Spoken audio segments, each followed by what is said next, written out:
Welcome to the Pink Pill RX podcast, hosted by Katie and Jay Fillmore, where we navigate complex and thought-provoking topics surrounding women with a focus on education.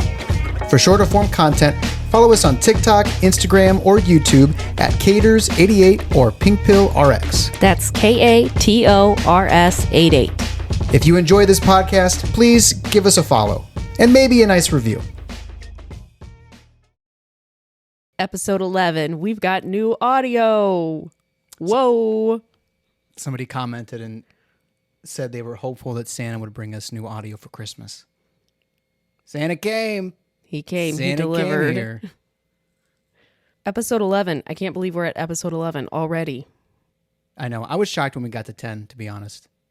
Double digits. That's a big deal. Do you remember turning double digits when you were a kid? Oh, yes, I do. Absolutely. It was a big deal. Yep. I told a boy that he couldn't tell. There was a boy when I was 9 told me he loved me. And I said, no, you don't. Because you're 9. You got to be at least double digits to be able to say that to somebody. And then I realized that was only a year away. So then I had to say you have to be at least a teenager. There you go.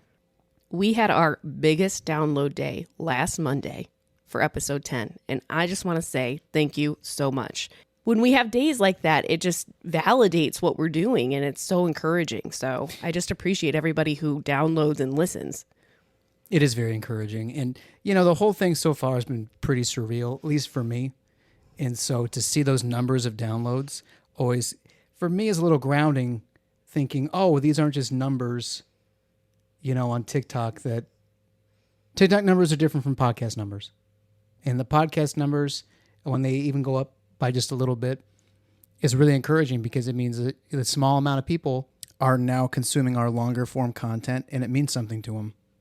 Yeah, we are currently in the top 5% of podcasts based on our numbers, which is super crazy. Yeah, even with the bad audio. Yeah. That's pretty, it just is, thank you. Because we would never have started this without the encouragement of people on TikTok being like, this should be a podcast. And we're like, nah, I don't think it should be a podcast. Yeah, we talked about doing a podcast for years, just about various different things. Okay, as a reminder, there's the UK Women's Walk coming up on Saturday, January 18th in cities across the UK. There is a women's march. They are marching in solidarity with and for all oppressed women worldwide. They will be raising their voices for those who can't. Women are not free until all women are free. So if you're from the UK, please consider supporting and marching for this cause. The UK Women's March official TikTok and list of cities is linked on our website, which is linked in our show notes. Well said. That was pretty good, wasn't it? That was really good. That was a great That sounded take. like a soundbite. Bam! So I was contacted by the UK Women's Walk, which is why I've obviously made this announcement. And something that they had asked me to do, which we've not done yet, is to define pink pilling and to also talk about how men can ally with women when it comes to feminism and when it comes to these women's issues. So I'd like to take a stab at it. Take a stab. I don't typically like to give advice because it's so subjective and not objective. I like the facts. I like the stats, baby. But we're gonna take a stab at it. So for me, when I think about being pink-pilled or when I'm pink-pilling someone, I am using it to refer to a process by which a person's perspective is transformed by the introduction of new and typically disturbing truths about women's lived experiences. That's how I would define it. Would you define it a certain way, Jay? I think that encompasses it, but I also remember when you started using this term, you liked its play on the verbiage from The Matrix. Exactly. Those of you who don't know, if you're a millennial, I'm pretty sure you do, but Matrix came out, I think, in 1999, somewhere in there, and you have the main character, Neo, is given a choice by Morpheus to take the red pill or the blue pill. And in that one, they're like metaphorical pills, even though they're physical pills in the film, but there's a choice that he has to, between learning something that's unsettling, about the world and life, some type of life-changing truth by taking that red pill, or by taking the blue pill, he can just forget everything he's seen so far, experience an ordinary reality, and that's the blue pill. And so, and by extension, I think with us, like the red pill is, you're going to learn more about what reality really is, about what reality really looks like, even if that's unsettling, like you said. and it's shaking to you. Or you can choose not to, and you can take the blue pill, and you don't learn more about what reality really is or what it looks like, and you kind of remain in your current life experience worldview, which is more comfortable and is not unsettling. And so pink pilling is like us taking the red pill, but specifically about women's issues. I don't think I need to add anything to that. Think we're good. There it is. And before we talk about how men can ally with women, I think it is important to talk about feminism first of all. Now, there are feminists who fall on more of the what you would call radical feminism.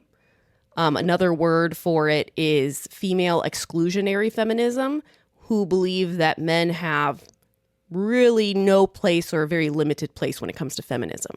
But the traditional definition of feminism is for both men and women. Feminism focuses on equality that benefits all. So true feminism aims for gender equality, which can positively impact men as well as women. Feminism helps free men from restrictive gender roles and expectations. Feminism embraces male allies. Many men have contributed to feminist movements throughout history, engaging in pro-feminist activities and scholarship.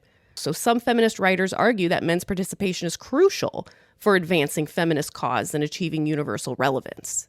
The kind of feminism I subscribe to is a feminism, obviously, that includes educating men. I mean, in a previous video, we had talked about how, kind of like how a white person's voice in the civil rights movement carried a different type of influence to it because they were not in the discriminated against group. Yes. Similarly, with gender, a man's voice carries something a little bit different and influence because we're not the ones who are actively or systematically being oppressed by all this stuff. So some ways that I feel like men could participate in feminism is, first of all, to engage in conversations like we do here, right? And to use media, to use books. A current book that we have right now that we're reading through is Invisible Women, which is really good. It is in my Amazon book list if you want to look it up. Or engage in real life conversations with examples of things that women struggle with like we do here. So street harassment, for example, or workplace inequity, and just helping foster that awareness and empathy within your peer groups. Talk about it with your friends, your family, and everyone that you can, basically. And if you hear a woman say something and she is discounted or ignored, it is super helpful if you repeat it and then give her credit, because chances are as a man, you'll be heard. Educating yourself is huge. So learning about feminism, gender inequality, the challenges that women face. I think being aware of what women's actual rights are. For example, in the United States, the Equal Rights Amendment has not technically been codified in the Constitution, which means that women's rights are legislated. They are not guaranteed through the Constitution. Just recognizing how behind women are in comparison to men when it comes to even economic opportunities because of rights being legislated and not guaranteed. Men have had a head start. And that's not your fault. That is not a man's fault. It just is. And I think being able to accept just what is huge without getting defensive. It just is. And it's okay that it just is, but it's not okay to pretend that it's not a thing because it's a thing. Mm-hmm. Yeah. If you can look at reality and not have it automatically be something that you allowed to condemn you, for instance, yes, I've had it easier. And if I don't allow that reality to somehow cause internal self-condemnation, then I can be more open because shame is removed from the equation. I don't need to be so self-protecting and so defensive because it is what it is. I'm looking at reality with eyes wide open.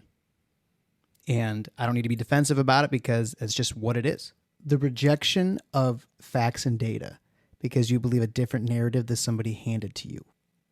That the political party or political figure that you like hands you a narrative, so you automatically dismiss data and testimonies that are to the contrary of that narrative. And it's dangerous. And then therefore it's dangerous for men to have that mindset when it comes to women, that I have this narrative I already believe, And if you bring me data and you bring me testimonials, I'm going to reject it because I've already chosen the narrative I want to believe. It's scary. It is scary. Because then the truth doesn't have any bearing anymore. And one of the things that led me down this road with you, Katie, is that I desire the truth more than I desire to be right. And if the truth has no bearing in conversation, it's a scary place to be. Yeah, and that's somebody I don't want to be with. Someone who does not know the difference between truth and narrative that's been handed to you. Yeah, and you have no interest in truth. If you had interest in truth, you'd be open to being wrong because you value the truth more than you value being right. And it's not cute to be the devil's advocate. I don't want a brother. I don't want somebody with that kind of mentality. Yeah, don't poke at me. Yeah. Let's just have a real adult conversation about what's going on in the world. Don't want a brother. I want a lover. That could be, that's a line in a song that means something. Knowing women's history is essential to being an ally. Facts such as, in the United States, bank accounts couldn't be opened by women without a man until 1974. That no-fault divorce wasn't a thing until 1969, which trapped women in marriages. Clinical trials weren't required to include women until 1993. And something that's UK specific is knowing that domestic abuse reports increased by 38% when England loses a match. In football, yep. Holy cow. Oh, 38%? 38% and 26% when they won or drew. So just anything related to a match. Anything related to sports, basically. There was another study that they saw that domestic abuse increased by 47% on the day England won a World Cup or European Championship match. Why? It's alcohol consumption. There's heavy drinking that usually occurs. That makes sense. Obviously, the emotional reactions to the game's outcomes. Mm-hmm. And then there's that heightened emotions and heightened stress during a very prolonged period of time. Unbelievable. You kidding? Yeah, so that's knowing these things. It's important.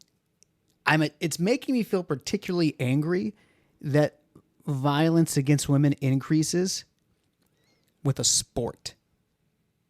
And I don't know what that is because it's something that most guys are very, very into sports. Their team could be statistics too. And you have all this adrenaline going, right? And you're not even playing on the team, but it gets your adrenaline going so much that you're going to go somehow increase your own propensity for violence towards women because a team won or a team lost. It just sounds so ridiculously childish to me that a sport would influence you in that kind of way. That just feels really absurd. And it's embarrassing a little bit for me as a man to then be stereotyped or viewed as somebody who is so consumed by sports or video games or something like that to where it influences my behavior in vastly inappropriate ways. And I cannot believe something so trivial as a sport influences male violence against women. Like, what is that? That is just, I don't have another word for it. It's absurd. I have like a seething feeling. Like, dude, grow up. You're going to let a sport make you more violent against women? Grow up.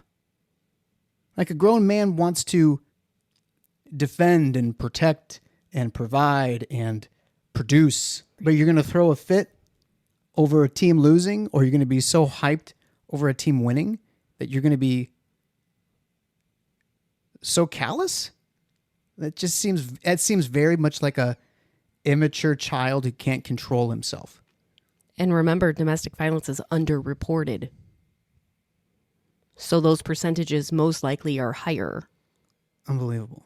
A study done by the University of California found that upset losses in NFL games led to a 10% average increase in police reports of male-on-female intimate partner violence. So those are actually reports that make it to the police. Right. Yeah, and a lot of them don't. A lot of the situations don't. That's unbelievable. Gosh. it might be a good segue to talk about challenging toxic masculinity.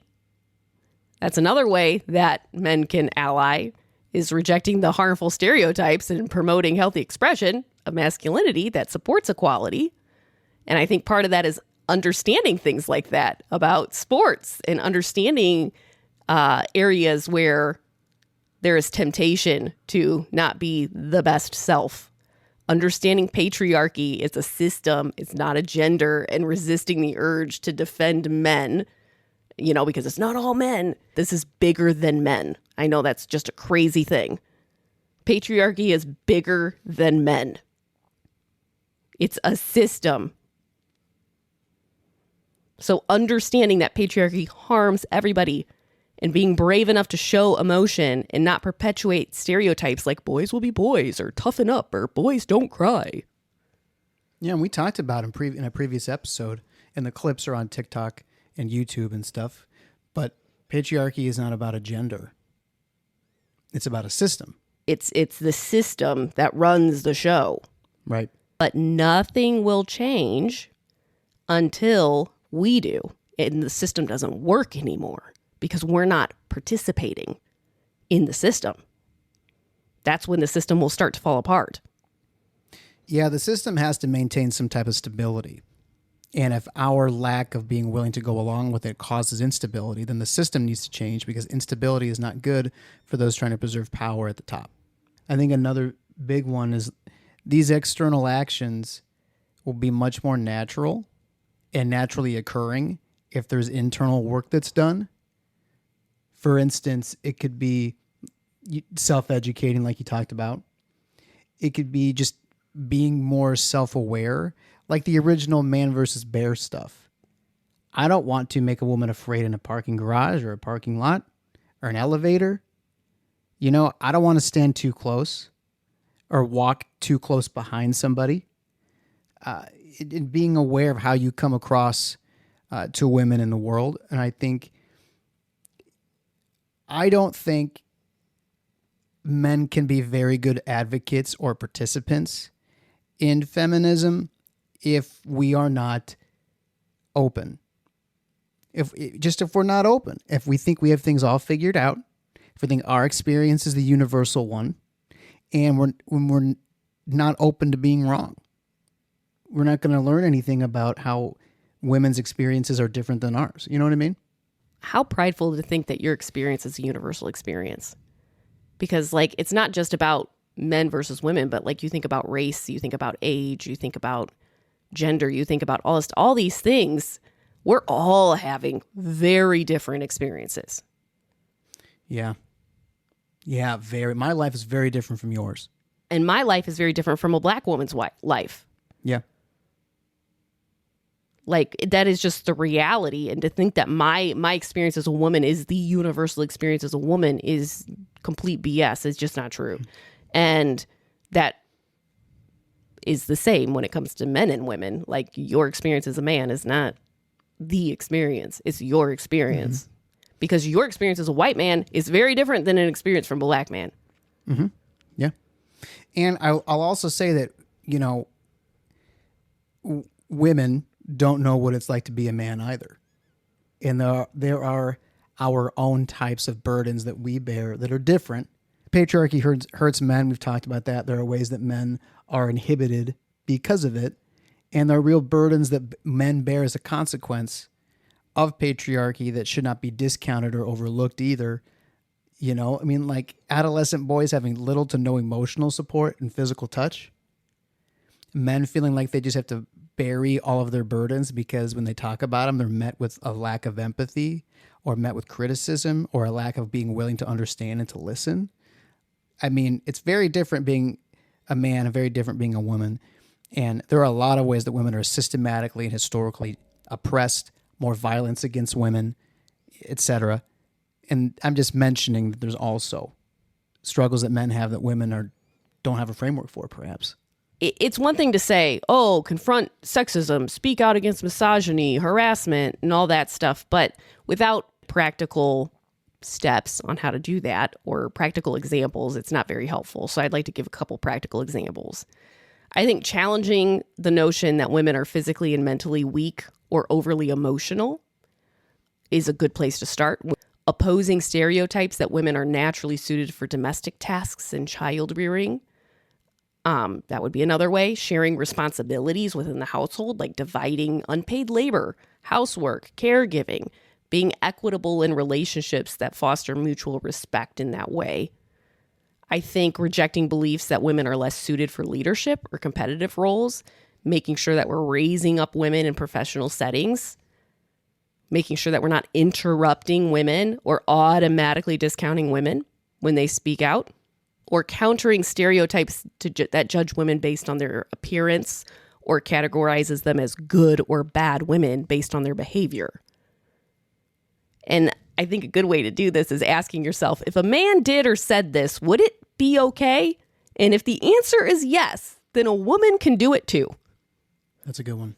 Say that again for the people in the back. If a man did or said this, would it be okay? And if the answer is yes, then a woman can do it too. That's great. That's good stuff. Absolutely. And I even like sexuality in relationships. Like there's such a double standard even there about what women are allowed to do versus what men are allowed to do. And I think that's another area too. Like if a woman has had multiple partners, she's labeled like a slut, right? Or like something like that. If a guy, I mean, that's more praised and acceptable and like, oh yeah. Yeah. Being an ally ultimately looks like actively listening to women, amplifying their voices, supporting female leadership through voting and advocacy, being aware of the credibility gap, and that women will automatically be discounted just because they're a woman. So go with a I believe women mentality first, because not believing women is the most unoriginal thing a guy can do.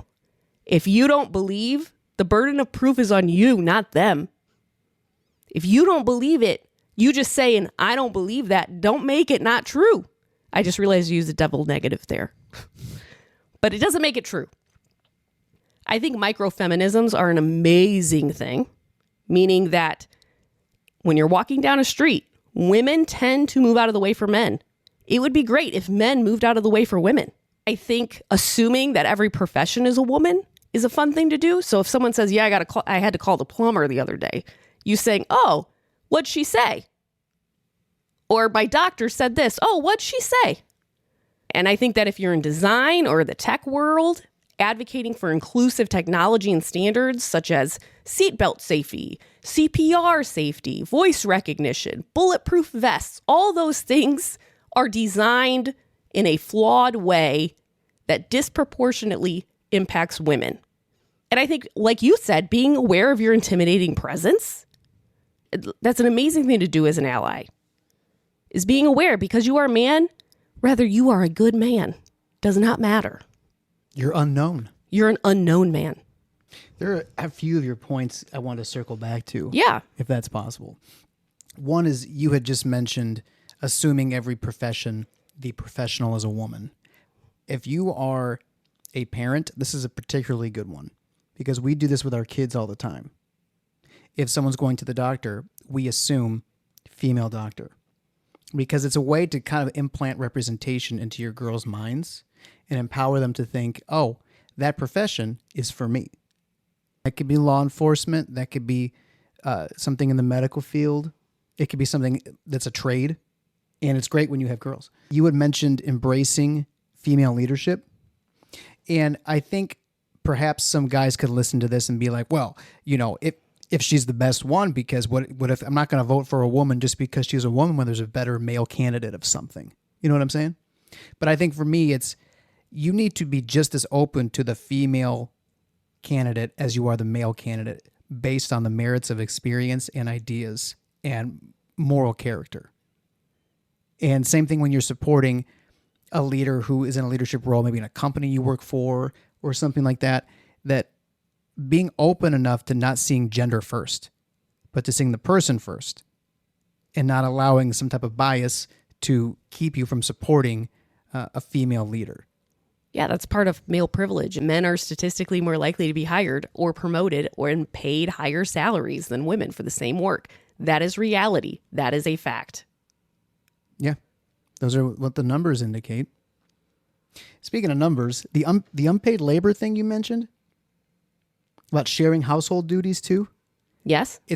To me, it's archaic to think that the woman should do all of this domestic work, because that was an idea that was around when our economy was a single income household economy.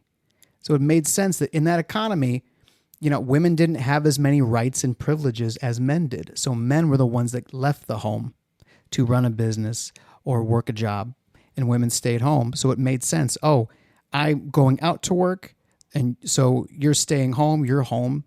Being home, the work that you have is work that is at home, because our economy allows for a single income household, and men were the ones who had more rights and privileges.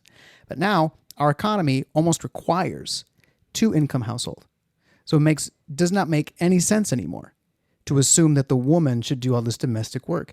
In my mind, it's not because the woman like of the 1950s did that work because she didn't have to go outside the home and work, and probably wasn't allowed to. So she was at home and had the time and the presence. But now it's not the case. You better split that work. But even back then, I mean, assuming you were middle class or higher, typically you had hired help. Oh, yeah, that's true.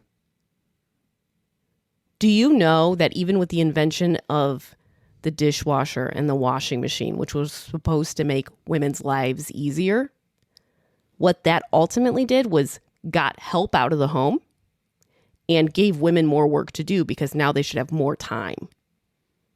And I feel like that is similarly what happened with jobs, as far as like there was this trickery that occurred, thinking, well, yeah, I will be equal in the fact that I am going to be working outside the home too, but yet the labor just got added on. Nothing got better or easier. It just got harder, much like with the dishwasher and the washing machine.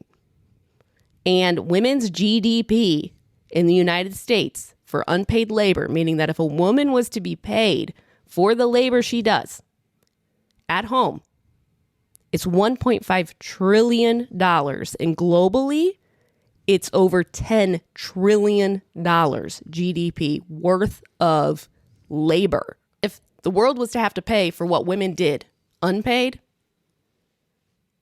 they would be a leading country in GDP. 10 trillion puts you, I think, around number 3. And it's just China and the United States that are ahead of that. Those numbers are wild. Do you realize that one of your male privileges is safety? Yes, I do. I'm sure it could be made more concrete in my mind, but I totally do. Like the not locking my car door right when I get in the car thing. Not checking under the car. Not checking the back seat. Yeah, safety. Safety is a male privilege. Not having keys between my fingers. So when we say equality, we also mean safety. When we say equity, we also mean safety. How is that even achieved, do you think? Isn't it sad that we don't know how that would be achieved, yet we know who the main perpetrators are? It would be achieved by men realizing their privilege and the good guys standing up and talking and not shutting up about it until the statistics go from 1 in 6 women having been raped to closer to what men is, 1 in 33. So changing the overall culture by good men participating more in reversing what the current culture is. Being noisy, obnoxiously so. And that means going over the top with some of this stuff. That's why microfeminisms are important. Yeah. That's why representation is important. That is part of being noisy. And I think that's why it is essential that men are involved in feminism. I think that they're the only ones that can choose to help us get out of this prison we're in. Yeah. You guys are on the outside. Like, find the key, get us out, That's kind of what it feels like. Mm-hmm. I would like to transition from here into talking about what mothers and fathers, but mostly mothers are who's reaching out to me, can do when it comes to small children at home or boys at home? Mm-hmm. That's a good question. It's a great question. I think defining feminism clearly is important because I think there's a lot of misnomers about what feminism is. And if you don't tell them what it is, they're going to learn what it is from people you don't want them to learn what it is from. Relating it to their lives, so highlighting how gender stereotypes like the man up and the boys don't cry thing limits boys emotionally and socially, and showing how feminism really benefits everybody in that area. It is hard out there for young boys right now because of the way that culture is. I'm thinking about a specific story I heard over the holiday from my sister-in-law who has two young, 13, 14-year-old boys. And my mom had given all the grandkids little like Christmas packets to hand out to a stranger, just like hand it out to them and say Merry Christmas. That's what it was supposed to be. And so my nephews attempted to do this several times, but were turned down by the people they were literally handing the package to saying Merry Christmas. Like, no, thank you. No, don't want it. Like, don't talk to me. That kind of thing. And it's so hard for me because these boys are so precious. They're so precious and they're being treated that way. So that is possibly what your child is coming in contact with when they are interacting with women. And how do you not grow a disdain for women when you're being treated that way? So I think there's a balance there. I think that there is real reasons why they're being responded to that way, but there has to be a counterweight to that, I feel like, because that's just going to produce boys that hate women. Mm-hmm. Because they're not seen by them. Well, what they're being seen as is a caricature. Mm-hmm. Something that's not them. Something that's not They're them. not really seen because these are good guys. These are good boys. They're trying to hand out these Christmas presents. And perhaps they are seen as something other than that. And that produces feelings of you being judged and not seen as yourself. And I think it's important to note that's not feminism. That is still patriarchy at work. That is still the inequality. That is still the fact that women lack safety. That this is a problem. That's a good point. I think discussing consent and respect over and over again is huge in everyday interactions, encouraging asking permission for daily activities such as borrowing a toy or joining a game. Can I play with your toy, or is it okay if I join you? Things like that, respecting people's choice, respecting personal space, teaching boys to ask before physical contact, like giving a hug or tickling, and respecting others' response if they say no or if they say stop. That's a huge consequence in our household. If somebody says no to something, physically, especially, like if you're tickling and they say stop, you stop. Immediately. And that might seem really harmless to some people, like what? It's just playful. No, your kids are learning by playing. Like kids learn through play. So we're teaching them through play, the best way that they learn. Modeling consent is it's huge. And I think discussing boundaries and scenarios and hypotheticals and even role playing can be helpful. And I know that sounds like, oh gosh, what boys are going to role play? They're going to hate that. And yeah, they might. But I think if you start early and you start young with this respecting personal space and boundaries and everyday interactions, it's going to be easier and easier to have these conversations as they age. When it comes to girls too, we have all girls, but we have our 2-year-old who when one of her sisters is doing something physically, whether it's trying to pick her up or trying to hug her and she doesn't want to be hugged, she has literally said before, no, this is my body. And she's 2. And it's great to also instill in girls that your body is yours and people just can't come up and touch you. And that is not appropriate, and instilling that sense of autonomy, physical autonomy. Also introducing role models. There are some great feminist men in the present and in the past that you can just do a quick Google search to find out. So there are men out there that are notable that have been in this fight and that are in this fight. I think challenging gender norms, too, is a big thing, encouraging non-gendered activities and toys and showing that roles aren't confined by gender. But I do want to say that this isn't about men and women being one biologically, because we're not biologically the same. Okay? This is about making sure that patriarchy isn't dictating what gender is. The gendered toys and gendered activities is the patriarchy telling us what gender means. Yeah, what if a girl wants to do all the sports and get dirty and doesn't like to play with dolls and stuff? You are still a girl, and you don't have to like that stuff. Or if you're a boy and you want to play with make believe with different dolls and stuff, okay. I mean, that's good role play with empathy and social skills. There's not a problem with that. Just let the kids be kids. We make it too deep. Yeah, I think it's important to know their developmental stage, too. Yeah. And using it to your advantage, because like when that testosterone starts flowing, for example, in puberty with boys, one of the effects of testosterone is protectiveness. Like you can use that to your advantage when teaching your children about feminism. Yeah, channel it the right way.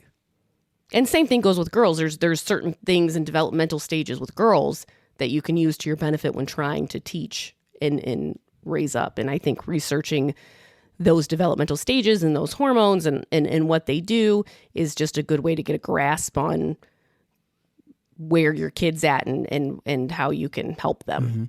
Yeah, these drives that hormones cause, like the drive for protectiveness, like that's coming whether you like it or not. So as a parent, it's your choice is how do you guide it? Yeah, what do you want them protecting? Yeah, themselves? Or I think to some extent, yes, but not against... Not just themselves, though. To defend themselves against the right things. Yeah, and to know when to do that and when to refrain. And to guide their protectiveness to include those smaller than them or less capable, or not even less capable, but like people who are less empowered than they will be. Women hold a lot of double standards sometimes when it comes to men.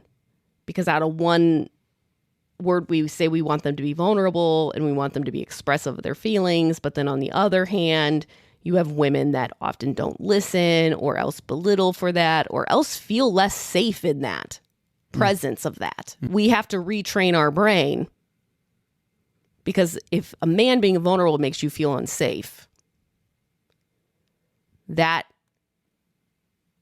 has deeper roots and is a you thing that needs to be dealt with. I think young boys really need to have emotional things supported and nurtured in them, like empathy for other people, for animals, compassion for other people, compassion for animals, emotional intelligence, making sure you're having conversations with your boys about their feelings and helping them identify and express them.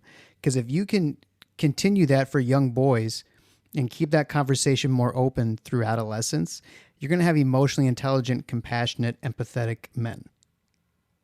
If you can nurture that in them as boys. How do you think you curb the bullying?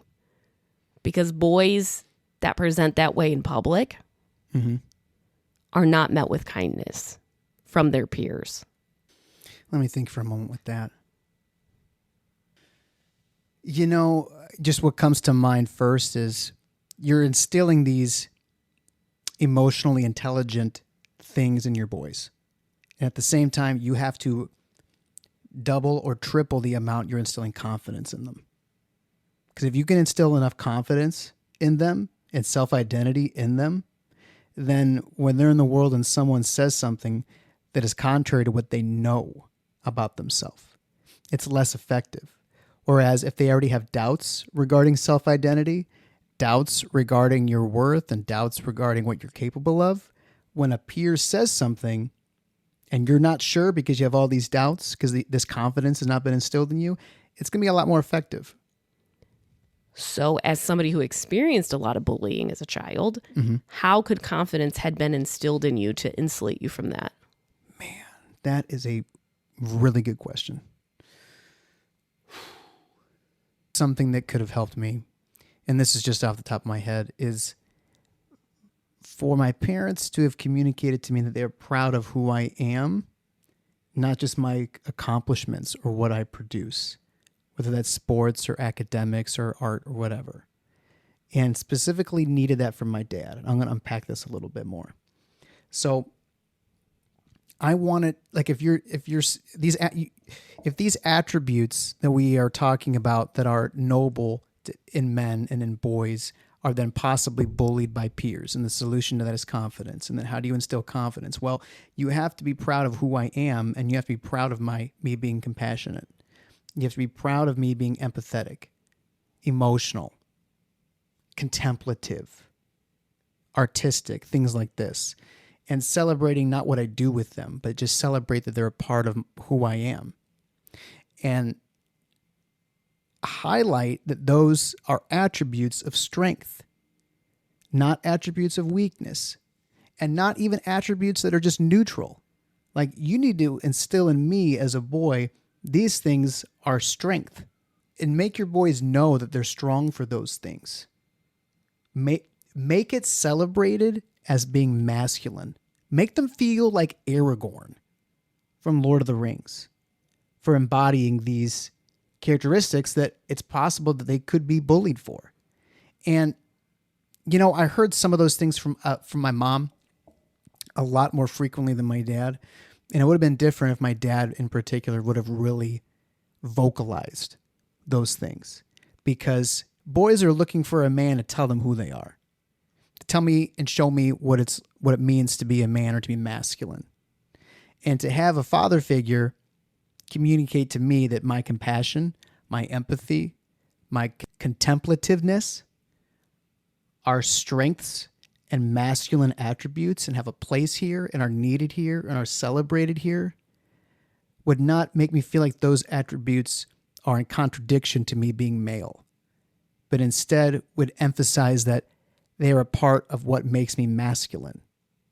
And I think if that were to have been instilled with me, then if I were to be come up against with bullying about it, it really wouldn't have as much of a place to reside in me, because that place would be filled with confidence, knowing that these things are what make me strong and make me masculine. And I needed those things to explicitly be told to me that they are masculine, they are strong, and they're part of who I am. It's not about my production.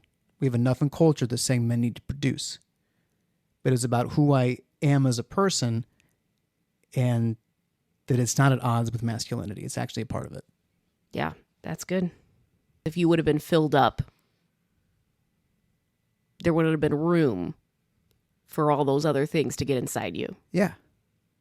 All those other things come inside because there's a void of the things I'm talking about, but also, like, because I'm not so filled up, then there's room for me to have self-doubt. And when there's room for self-doubt, there's room for the words of peers that hurt to take root, because I have doubts and have space for it. Yeah. I think that would have done a lot. Because then instead, I'm left feeling out of place with my peers. And like there's something deficient that needs to be corrected, versus there are strengths that I have that it's unfortunate these other boys don't have them, or they have not cultivated them. So what do single parent households that are single mothers do, or what do households where dads are not involved like that? Is it just hopeless, do you feel like, if it's just the mom pouring in? No. First of all, I think what they should do is just keep doing what they're doing, because you're fantastic. Keep doing what you're doing, because your boys need you very much. Be as present and just keep doing what you're doing, because they really need you. On top of that, there is a specific void where a male voice is needed. And I think the data shows that too. So in your circle, if you have a brother, a cousin, a friend, a parent that is a grandparent to this boy, if the boy has a good friend that has a good father, he needs a man to speak into his life and to spend time with him. And I think it'd be helpful to find a man that you trust and know is of good character and that is a good influence. It could be a coach, teacher, you know what I mean? Like somebody that can be a male voice for that kid. But a male voice is not the only voice that's needed. Your voice is needed too. And I don't want to discount that at all. I think too, if you're a parent that has both sons and daughters, you need to be making sure that you're treating them equally. Whether you're a mom or a dad, you need to be treating them equally, because that girl is going to catch on to the fact that mom has a soft spot for the boys, or dad seems prouder of the boys. They're going to be very sensitive to that because they grow up in a society that already discounts them. So if that's also reflected to them at home, that is going to be detrimental to not just your daughters, but also your sons, because that's just reinforcing this idea that society is already putting out there for them. And you've got to speak into your sons' lives regarding the strengths or just strength of girls, because I remember talking to my twin sister when I was a kid, talking about how boys are stronger, and her getting very upset. And I did it several times. And our second oldest has come to us already with 2 different cousins on 2 different sides of the family of boys making similar remarks to her and it being bothersome for her. So we also have to talk to our boys about how strong girls are. And what strength really is. Yes. Otherwise, you know how it is. Boys walk around, yeah, we're stronger. Boys are stronger. Boys are better. Which some of that's developmentally, whatever, probably for boys and for girls. But specifically, like, boys talking about how they're stronger than girls is hurtful and problematic. And you have little boys walking around thinking they're stronger than girls and better than girls, which if that's not kept in check and guided out of them, it's going to become a problem when they get older. And if girls aren't celebrated by their boy peers to also be strong, that's seeping into their self-identity too. With our girls, we always emphasize how strong they are. I'm thinking about our 2 youngest, where we're always asking them if we can feel their muscles, like their biceps, and they'll flex and they'll be like, yeah, like I'm strong. And even our 2.5-year-old, she's afraid to go into a room downstairs because it was darker. And we've been telling her how strong her muscles are for a long time. And you had said, oh, you can go in there, you have muscles. And she said, oh, you're right, I have muscles. Okay. And then she went in there. And the other night, she was afraid. I was taking her out to the car and it was dark and she was afraid. And I said, oh, do you have your muscles with you? And she said, yeah. And she flexed. And I said, okay, you good? She said, yeah, I'm good. Because we've instilled in them that they're strong. And I want that to be so hardwired in their brains. So when they're older and people say that make them feel like they're not strong, it won't have any room, or won't have as much room in their minds, because we've so instilled in them that they're so strong. Well, thank you for listening. Thanks for being here again. Thank you. Hopefully the audio is just so much better. I hope so. And hopefully that advice was helpful. I don't know if it was. Hopefully it was interesting. I know we usually talk about stats and statistics, and we will get back to that. Don't you worry. It's our bread and butter. It is our bread and butter, and it's the things I like to talk about. Like I said, I don't always like giving my opinion, but it has been requested enough times that we thought we'd give it a shot and see how it goes over. Yeah. I hope for those of you listening, something was intriguing or sparked a curiosity, or you felt affirmed or challenged. Stay educated. Take the pink pill. If you enjoyed this podcast, please give us a follow and maybe a nice review.